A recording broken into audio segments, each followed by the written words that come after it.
Right, so, Tony, it's a wrap. What's a wrap? It is a wrap, and it's been a good day, Les, hasn't it, really? I'm Tony Dowell, he's Les Toop, or vice versa, whichever way the session wants to go. I think one of my best recipes for a wrap is that, firstly, you need 4 wraps, and smoked chicken and feta wrap is a good way to start. Salad greens, double smoked chicken breast, 2/3 of a cup of sliced and char-grilled peppers, 100 grams of feta, thinly sliced. That's a wrap. I don't think that's quite what they had in mind, Tony. Okay, so it's not that wrap. Well, it can't be a rapper wrap because Homie G white boys don't do rap, do they? But it could be an opportunity to return to the community in rhyme, line by an accident and design, a commentary on the day, finding a way to say how imagination, innovation, inspiration to the GP nation has been a feature of the sessions. And you better listen, we ain't out of Auckland or the ghetto. Here's the verbal stiletto. We heard how to make change happen, how to achieve equity, and how it's a lot harder than just saying set my people free. It's about a whole system operation involving cooperation, concurrent session, learning lessons, techniques, and confessions. The message is a simple plea. Let's keep the humanity in the midst of this activity. To end this dedication, I better keep taking my medication. Can you imagine what it would have been like if he'd had more than 10 minutes to do that? I tell you. So that's not a wrap either, is it, Les? It's actually an opportunity for us with you to try and summarize the day, to look at the main themes, what's touched your hearts and minds. And the first bit was the political session. What did you think of that, Les? Before I do that, something I just forgot. The quiz, Tony and I are going to be the quiz masters, and you might have noticed, we're both from the University of Otago, that we do know which table is going to win, so don't let us down. Felicity, you're going to have to try very hard. Okay, so the first session this morning was from the Minister, and my take on that was that it was a bit like the curate's egg. Anyone know what a curate's egg's like? Yeah? Good in parts. I think he started well and said some good things. No one can argue that we need to put more resources into primary care. We need to, we can deliver more in primary care provided we're resourced to do it, and that's a big provided. He greater emphasis on prevention and a focus on outcomes rather than outputs. Difficult things to argue with, and I think all credit for him. And then he moved on to obesity, and that's where it went pear-shaped, if you excuse the pun.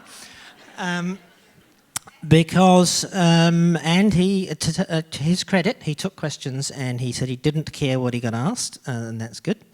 There were some interesting questions, and this is my personal perspective, but I suspect, judging by the reaction this morning, that if the obesity epidemic is to be addressed, the solution does not lie just in general practice, and it doesn't lie just with clinicians. It is a whole of system approach. And it's disappointing that the same rhetoric comes out that the government is not the food police, and they are very reticent to any kind of regulatory control. And I'd be interested in a show of hands who thinks that the government and policymakers have a responsibility to provide a more healthy environment. Hands up who thinks they do, yeah, okay. Well, I think he probably got that, but clearly that does not resonate with policy, and I think that's a big problem. It's a big problem if we're going to get measured on the obesity problem without them stepping up to the plate. Anyone's interested in it, there's a Parliamentary Health Committee report from the UK on obesity several years ago, which is fantastic. It goes through every aspect of trying to address obesity, and writ large is the responsibility of the politicians, and to do with schools and taxation and advertising to fast food on children's TV and so on. So I think that was a missed opportunity, and hopefully he took back the sentiment from the meeting. Can I just follow up with a second show of hands along that in terms of your role in the management of obesity and childhood obesity? So hands up all those who still think that the potential of general practice to help with this has not been fully realised.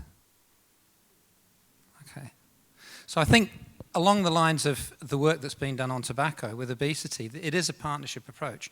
Absolutely, legislation is going to have to play its part. But the work that we can do in general practice, for smoking, about half of the impact came from primary care and the activities that you do day in, day out. I suspect we can probably contribute to the same sort of overall impact in obesity, provided that the politicians keep thinking seriously about their policies and thoughtfully, and also involve us in it. Okay, and I guess the other thing that I took a personal interest in and worries me very considerably is the Trans-Pacific Partnership thing that's all but signed.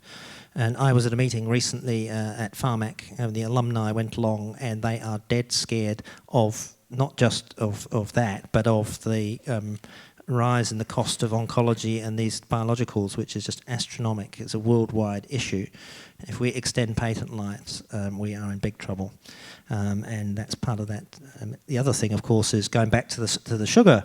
If we sign this agreement, as we are led to believe that should a future government decide they do want to, say, tax sugary drinks, then Coca-Cola, etc., could sue the New Zealand government for lost profits, which is a pretty scary loss of autonomy.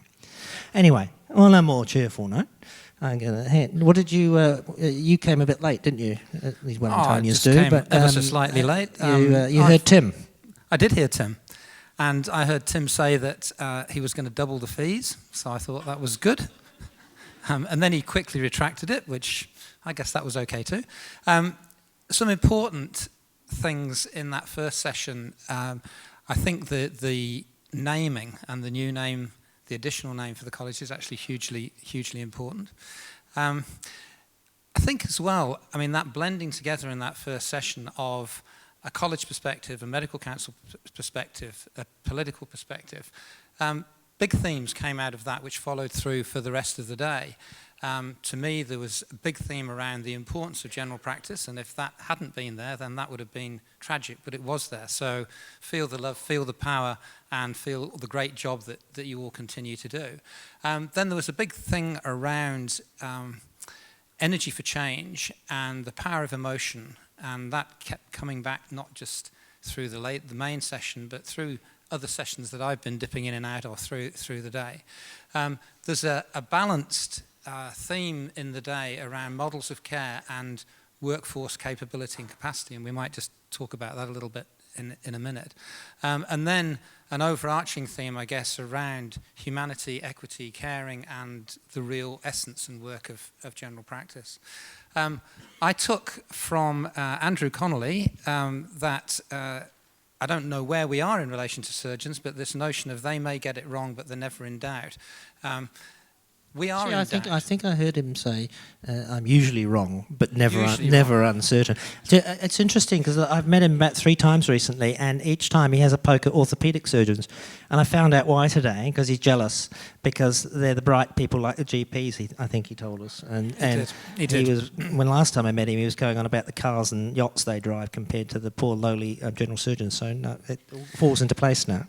I also heard him say that elective mortality was vanishingly rare, and I was saddened by that. In a way, it's a nice line, but for all the people with significant mental health problems and still the very high rates of New Zealand suicide, and particularly youth suicide, elective mortality, sadly, in this country is not vanishingly rare. It is rare, but that was good. I guess the other thing that someone sitting near me was fidgeting to get a question but couldn't get it in, that you may be aware, he didn't really touch on it too much, that there is, the Medical Council have said by year 2020, every PGY2, PGY3 doctor will have a community placement for 3 months in that 2-year period. Now, it won't all be in general practice, but a good number of them will, which does raise the issue of the capacity of general practice to look after those, plus undergraduates, plus registrars, and so on. And it is a big issue, certainly an issue for us at university with undergraduates, but I think we'll hear more about that, and I think DHBs are somewhat unhappy at it too. Another interesting line from Andrew Connolly was around the brain not being flexible after the age of 60.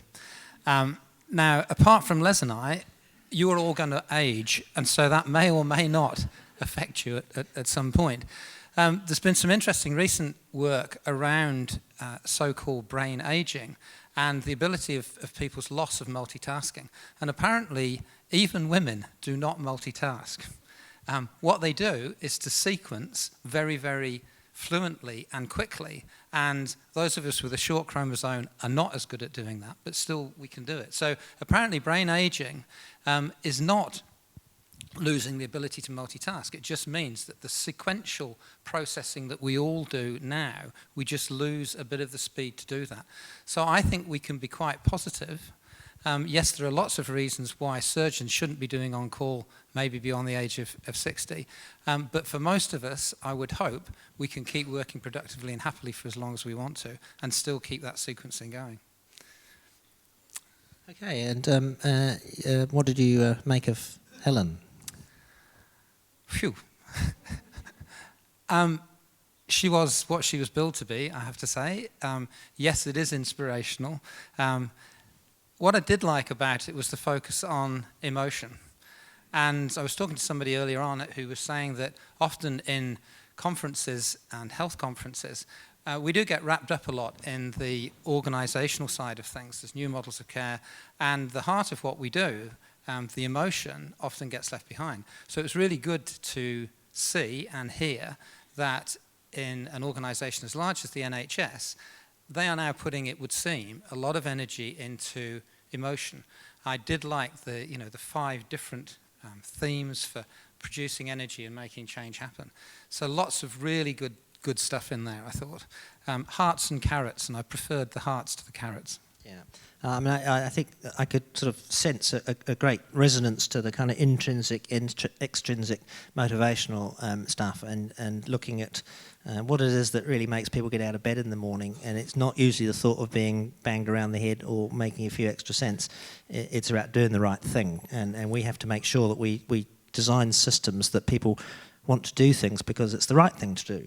And we sadly, of course, as she listed from the audience, we can actually see there's a whole lot of extrinsic controls that apply, and that comes into how we redesign our outcomes frameworks as to whether we're going to do it on a quality improvement professional basis or whether it's going to have money and reputation as the drivers.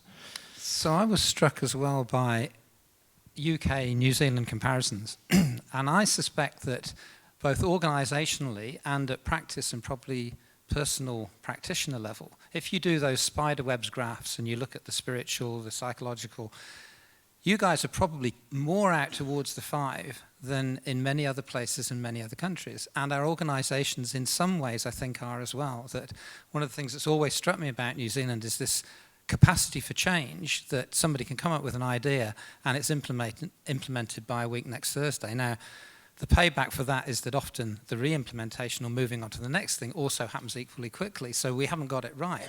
But I think there is a kind of flexibility here that we can kind of capitalise on and bring energy into the decision-making in the way which Helen was talking about for the UK. I was going to say, Les, what do you think then in terms of your own organisation in Christchurch in terms of where you'd put Pegasus on the spider's web graph? Yeah, well, it's fascinating and getting more fascinating by the day as all kinds of things are happening. But I was, when I looked at it, I thought, well, she said your team, and I thought I'm in about 10 different teams. And if you ask me what's happening at my practice, which hasn't changed much in 20 years but works, or what's happening at the university in the department, or what's happening at Pegasus, or what's happening in the Canterbury Clinical Network, and so it goes on, they're all at different stages. But I was really, before I get on to Pegasus, I was interested in the shared vision idea. And what I think we have done in Canterbury, and it really is fun and exciting, is with the Canterbury Clinical Network, to have a shared vision right across the system. That includes the funders, secondary care, primary care, allied health, patients, the community, everybody in. And we're getting an enormous amount done because of that shared vision. And it helps to have a retired, grumpy High Court judge as the chair of it, who, once it's been through the system and the Alliance leadership team says, this is how it will be, the DHB look at him and say, okay, we'll do that. And that's really is exciting. At Pegasus, it is interesting because we are, I'm sure others are too, we're a membership organisation that set up a charity that actually does all the work. So we are, on the one hand, doing all kinds of interesting and exciting things to benefit the patients of Canterbury, but we have to bring the membership along with us because they're the ones who operationalise it. And we've had a couple of fairly substantial developments just in the last month, which at one level are really, really exciting. But we have to be really careful that we can translate that into the internal motivations for people to provide the, I don't like the term, but people talk about followership, that you actually can lead, but there's not much point leading if no one's following you. We do ask an awful lot of our practitioners, an awful lot, and we're currently going through a rather difficult conversation around the over 60s, because we have, as in the workforce survey thing, we've got 90 practitioners who are going to turn 60 in the next 4 years. And we have traditionally given them a waiver to not be on the after-hour roster, and that is just, the numbers just don't add up. So yeah, it's an interesting place to be at the moment. But there are some really, really, really, really positive things too, and it is, despite all the earthquake crap, it is a great fun place to be in teams. What about Wellington, Tony? Better, much better. But probably every organisation and PHO around the country would like to think, and in many ways all do have, some of that positive energy and the same sorts of themes. So what struck me from this morning's talk in many ways was how at a PHO level there are many things which we would align to in terms of what the kind of things that she was wanting to try and get us to work towards.